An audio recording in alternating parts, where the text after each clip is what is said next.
Hello, ఎలా ఉన్నారండి అందరూ? ఈరోజు ఒక ఇంపార్టెంట్ ఇన్ఫర్మేషన్ చెప్పబోతున్నా, ఫాలో అవుతూ ఉండండి. మనందరం కూడా ఫోన్పే, పేటిఎం, గూగుల్ పే అలాగే రకరకాల యూపీఐ సర్వీసెస్ ద్వారా ఫోన్ పేమెంట్ చేస్తున్నాం కదా. ఆల్మోస్ట్ అందరూ పర్స్ మర్చిపోయాం.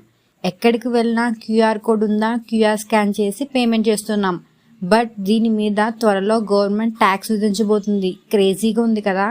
ఫర్ ఎగ్జాంపుల్, షాప్కి వెళ్ళి ఒక 2,000 రూపాయలు వర్త్ షాపింగ్ చేశారు. అక్కడ మీరు పేమెంట్ చేశారు. So it is totally free of cost. ఎక్కడ మీరు సింగిల్ రూపీ కూడా పే చేయాల్సిన అవసరం లేదు. కానీ మీరు అదే షాప్లో 10,000 రూపాయల వరకు షాపింగ్ చేసినారన్నట్లయితే, అది కూడా మీరు డిజిటల్ యూపీఐ సర్వీసెస్ని యూజ్ చేశారు అన్నట్లయితే 0.3% నుండి 0.5% దాకా ఛార్జెస్ విధించే అవకాశం ఉందంట. అది కూడా మన మీద కాదు, అంటే యూజర్స్ మీద కాదు, ఎవరైతే బిజినెస్ షాప్ ఓనర్స్ మీద. అంటే 1,000 రూపాయలు పేమెంట్ చేశారనుకోండి, సింపుల్గా 3 to 5 రూపీస్ వరకు ఛార్జెస్ పడే అవకాశం ఉంది.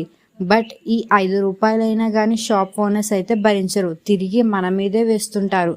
ఫర్ ఎగ్జాంపుల్, ఎక్కడైనా షాపింగ్ చేసి కార్డ్ వాడారనుకోండి, 1% ఆర్ 2% మన మీద ఛార్జ్ చేస్తారు కదా.